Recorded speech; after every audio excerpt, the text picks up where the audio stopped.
Good morning, Great Souls. So good to be with you.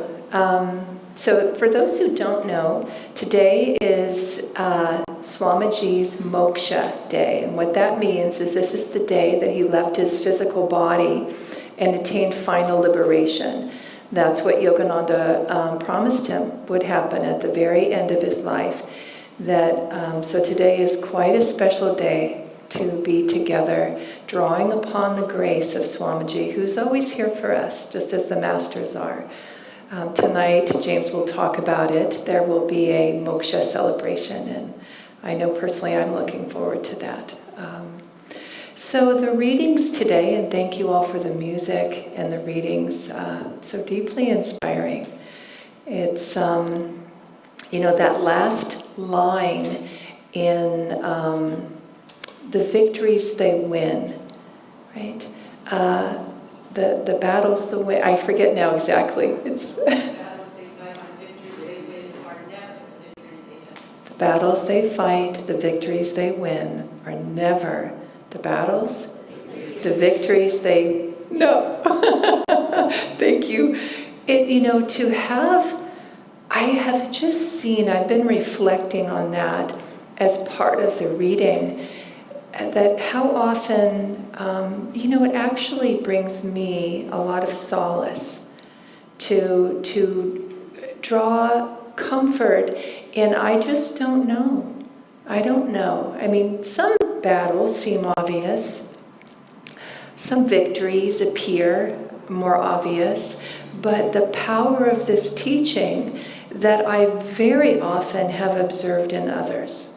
One of the great blessings of my life is that I work individually with students, and they come for intuitive counseling, which the essence of is spiritual counseling. And, Swami says in the reading, darkness, is, drawn to the dark, and that there's this unwillingness to bring our error before the light, that when we make a mistake, when I've tripped up, there is a tendency to hide it, to not let anyone see. And the more that I allow that, the more I'm lost in darkness. And, Keshava beautifully today at the beginning of purification invited all of us. He was sharing personally how Asha has asked him at times, he didn't say it in this way, but this is what I felt, reflect upon, right? This introspection of, are you lacking the clarity to know what to do or the courage to do it? And, how powerful that is. And then inviting all of us, consider aligning your consciousness with courage today. To say, what is required. And to me, that resonates so deeply with this idea of letting others see my imperfections. We have them, right? And then, the journey, I would say, spiritually, of understanding when that's appropriate and who's helpful in that. Like, who will help me work with that in a way that will transform my consciousness? And that takes discernment and exploration of knowing those who can really see us and help us rise, right? So this beautiful passage that from the Gita, where Krishna gives us so many different ways to succeed.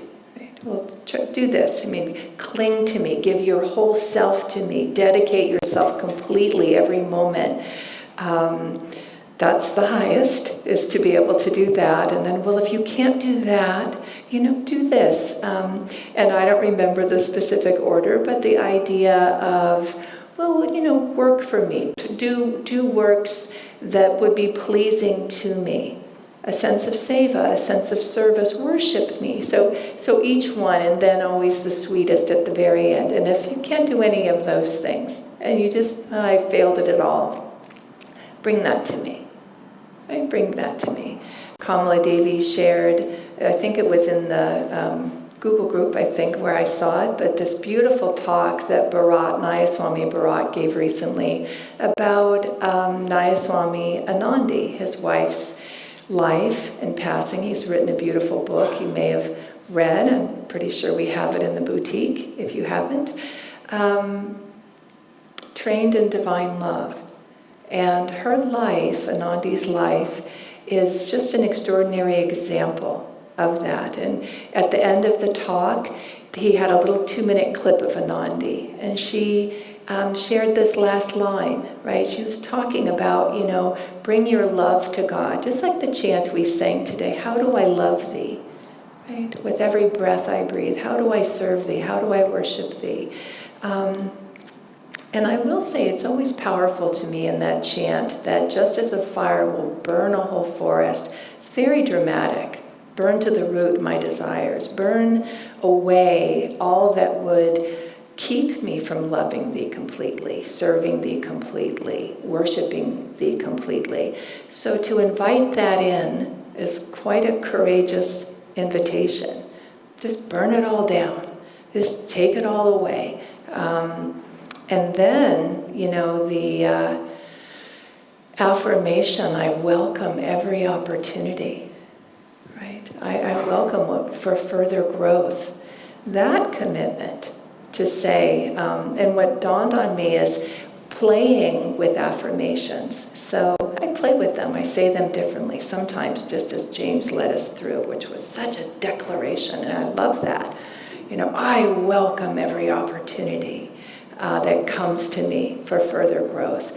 And then the playful humorous could be with a friend, and myself, sometimes with God, but I could imagine this with James and I. Sometimes it happens this way. I welcome every opportunity.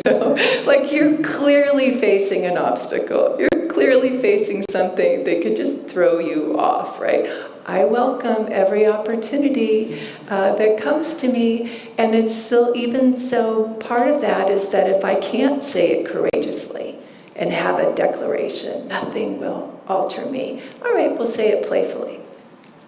I remember Nayaswami Lahari leaving one day, and I don't even remember, I vaguely remember what some little thing was, and I just remember saying to her, are you sure? I think there was a little plant that I may have purchased from the farm. She was maybe going to get a bouquet or something. And she had thought, anyways, I said, oh, are you sure? And she said, I am free, I am free. And it was just so sweet and yet deep, right? Like, she's like, I'm free. Yeah, I am not going to let that tangle me up. So I appreciate being with divine friends, which was talked about today, of how do we put these things into practice and what do they look like? And as I've been reflecting on the reading, a lot of what has come to me in the past week are these experiences in my own life, but also in the life of the students that I work with individually. And what I love, even again, it's such a humorous thing, but I'll say two things. One is James guided us into meditation, drawing upon grace and, inviting God to sing through us in the individual way that God can sing through us. And it is so individual. It's so then when the microphone, up, down, we're individual. It's such a simple example, but that's the thing, right? And I remember some years ago, Helen giving a beautiful talk.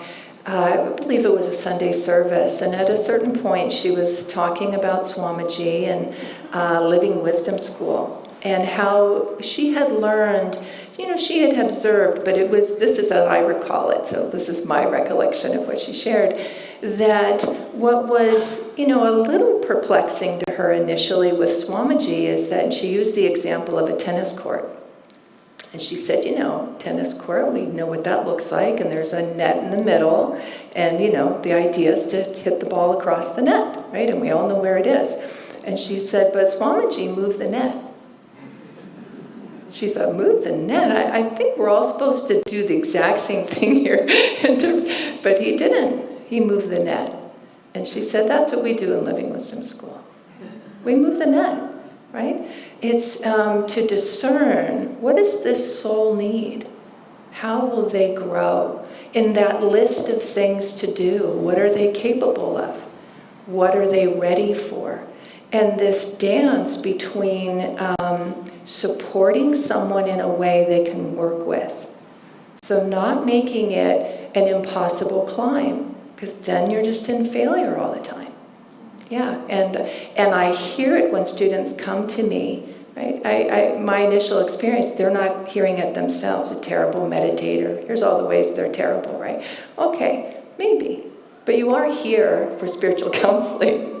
You've done something, right? You're actually bringing your life to someone else and exposing yourself, right? Here's how I'm not doing it. Okay. Right? Well, I don't ignore it, right? And part of what I've learned as a yoga teacher, Ananda yoga teacher, is that what I'm observing with students, I'm paying attention to the net, right? And I'm noticing, does this one seem a little too passive? A little too asleep? You know, they could be writing an email while they're in that pose. Maybe they are, right? So what can I say to re-engage, right? Re-engage. Challenge a little bit, right? Is this one so tense? Looks perfect, seemingly, but how's the grace going to flow through them? So I might say, maybe we could back out of that a little. Oh, that's a surprise, right? Okay, yeah. And I was speaking to a student, doesn't live here, she lives in another state, and she's new to yoga, and so she's practicing, and so she had called me. It was so sweet. She called me, and she was, I will say understandably, surprised at how different yoga teachers are, right? I said, that is true, that is true. And so part of what she was saying is like, you know, this one, they're kind of chaotic and I don't know what's going on, but I always feel stressed after class. I said, yeah, you know, and I will just say om, om, om to all yoga teachers without judgment. But the idea of finding what will help us grow and finding a sensitive soul who will listen to us and guide us and challenge us. Right, I was reflecting on a conversation I'd had some time back with Shanti, and it was quite extraordinary, really. And I will say that a result of many years of working together, divine friends, going to her for spiritual counseling, just, you know, in Ananda, we often wear many hats, right? And so, but in that role, I had come to her needing support, really to sort something out. And she had said to me, and she said, you know, I realize as I'm asking you this question, it's not an easy question to answer. But in the essence of the question, it was, do you really want to know what I see, right? And I did want to know. I did want to know. But she was honest in like, this is not easy, right? Even for herself. Like, you know, the temptation, we could just not go there. We could. But that's not why I'm coming. That's not why I'm coming, right? I'm coming because I do want to see what you see. I do want to see that. And she's often talked about, and this was my experience, right, that when truth is shared in a very high, loving, selfless way, risking yourself, not easy to offer a challenge. Not everyone wants it, even when they say they do, which is part of what she knew, like, okay, you're saying that. But when it's delivered with purity of heart, the other person quite often, they feel that. They feel the challenge. They do. And I remember, and it was really a beautiful moment. I absolutely agreed with what she said. It's like, I see that. And I talked to her about how I had been working with it. And again, she was offering me something to consider. Like, okay, that's a way, and it's not for me to tell you, but you might consider this as a way. And I've been praying, right, to move in that direction and for guidance, which the essence of which is rely on divine grace. Yeah, that's a simple way of saying it, to rely on that more fully, more completely. And really in the things of the Krishna lists, right? The next one. Maybe the next one. Maybe you're ready for that. And just last week or 2 weeks ago, I was asking James last night, when was that?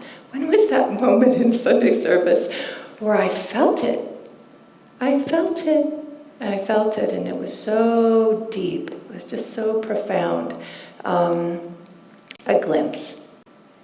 Okay, the clarity I've been seeking. It's possible. I think that's the point, right? It's possible. So to be able to, Shanti's on my mind today, but I've had the joy of attending a number of her classes, and this is something Swamiji says so there's a commentary that he offers on the readings, expanded from what we have in the rays. And part of what he identifies in terms of belief is it has to do with action. That what really determines success is the energy we put behind our beliefs, the activity. And what he says is that the worthy student, whatever his chosen field, labors incessantly out of the depth of his faith to attune himself to the realities he's trying to express. Whatever one's subject, one who really believes in it will never stop short of achieving mastery.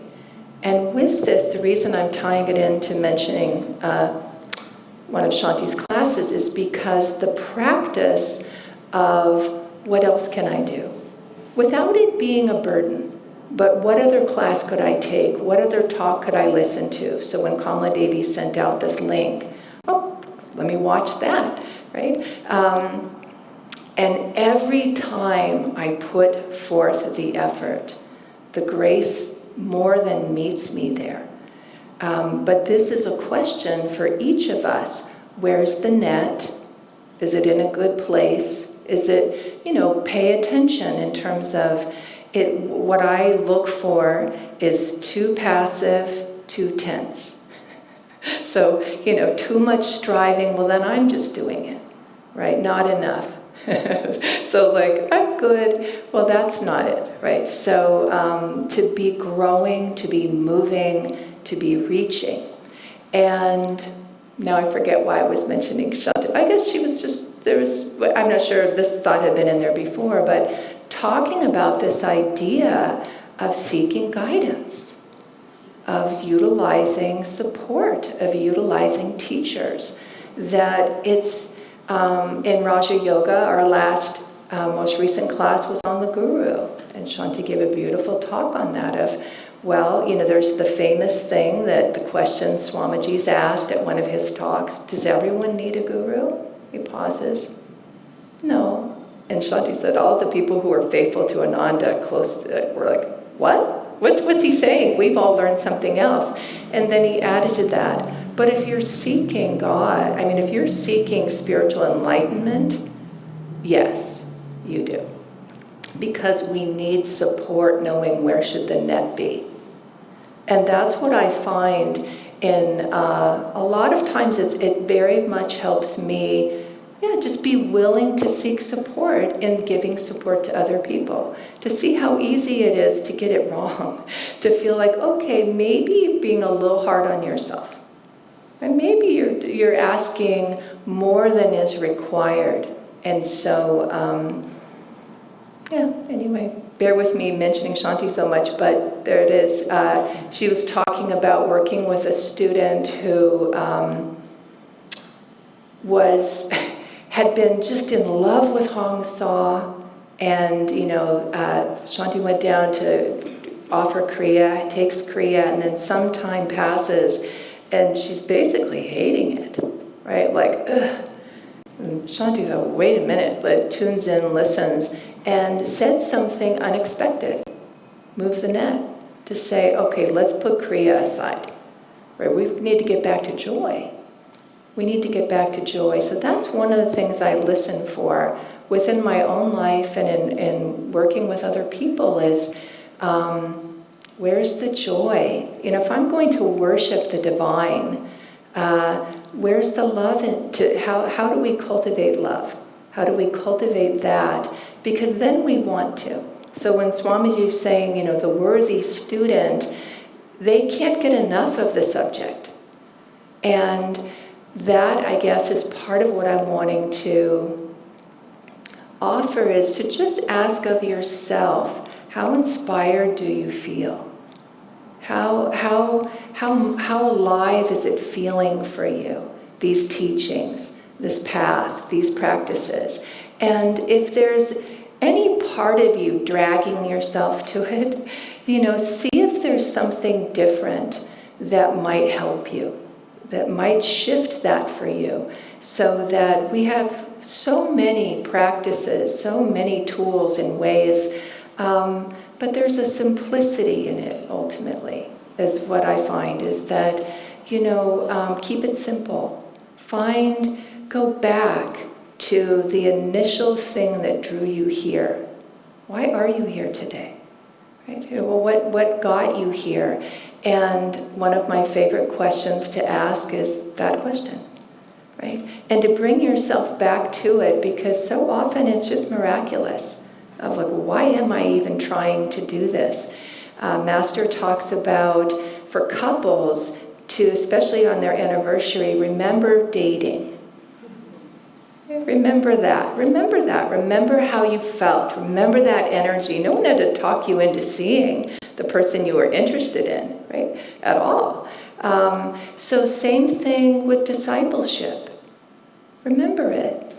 Remember that moment of saying yes, right? And each vow, one of the most inspiring experiences for me is watching the vow ceremonies.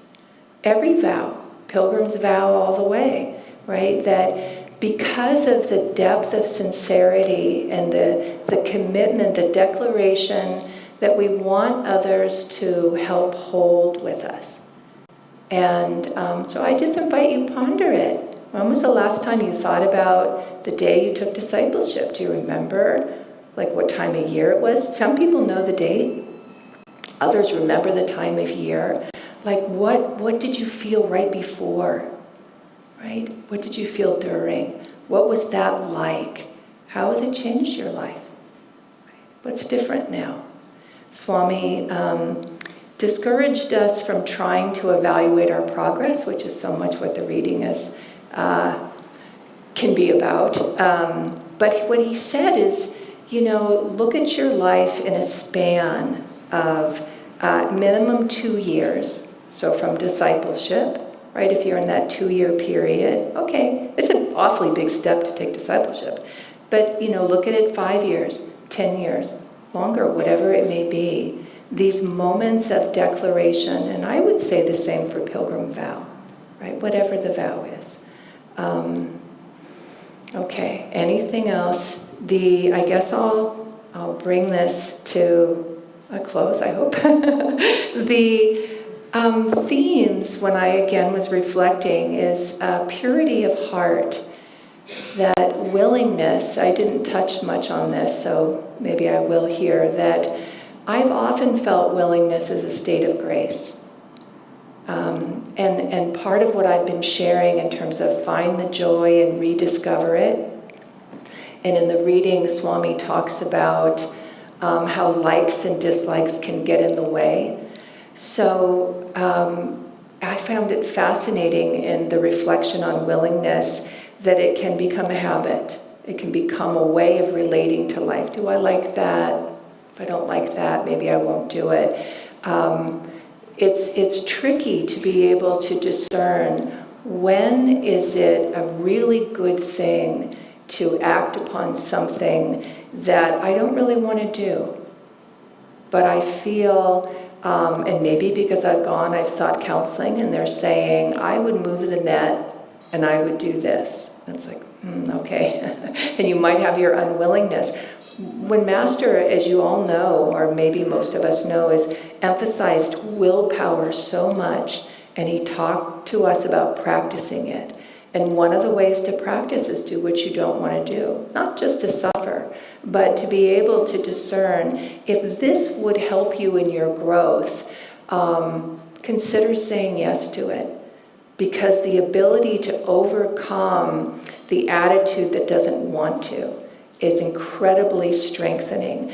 And it begins to be a practice. Swami says, say yes to life. Okay, this is the last thing I'll say, is that Anandi and her, Bharat, talking about Anandi, offered an extraordinary example of working with thoughts, working with consciousness. And he said that Anandi was a saint, and I definitely believe that's true, and that she's still here to help us. And so he talked about something she wrote on their first year of being married, so early in married life, and how it's a sweet little story. The essence of it, though, that really stood out to me is that Anandi watched herself. She was in a state of peace, practicing Hangsa, waiting for Bharat to come, and then he wasn't there. And her mind, she said, an avenue opened up in her mind of fear. She could see it, like, oh, should I be concerned? Should I be afraid? Is this something to be troubled about? And she thought, I'm not going there, right? And Swami talks in the reading that every level of consciousness has its own attraction. It's incredible, I have found, how attractive fear can be. I don't want it, but my goodness, it's magnetic. And so she's like, nope, I'm not going there. I'm going to stay in the peace. Okay, more time passes. A different avenue opens up. Anger. Where is he? Why is he not here? And she could feel it, an invitation. You have, this is an opportunity, righteous anger. And she says, okay, I know that path. I know that avenue. No, I won't take it. That really is extraordinary willpower. To be able to say, I have reason to be afraid. I have reason to be angry. And there's a pathway within me opening to help me do it. Right? And I won't. Instead, I will stay faithful to this. So I will read this from Swamiji on Tapasya, and this will be my closing. It's one of my favorites. So this is from Lightbearer. It's my favorite definition of Tapasya. Tapasya means austerity. From the outside, it can look like suffering, but a better understanding is disciplined self-offering for the sake of a higher goal. Tapasya builds inner strength. Swamiji defines it as patient, steadfast refusal to alter one's course in the face of a challenge. Whatever form the challenge takes, physical pain, financial stress, natural disaster, persecution, betrayal, nothing great in this world is ever accomplished without tapasya. So to hold the balance of joy and dedication as you're discerning, where's the net, and how can I relate to it, and what support can help me to take my next step.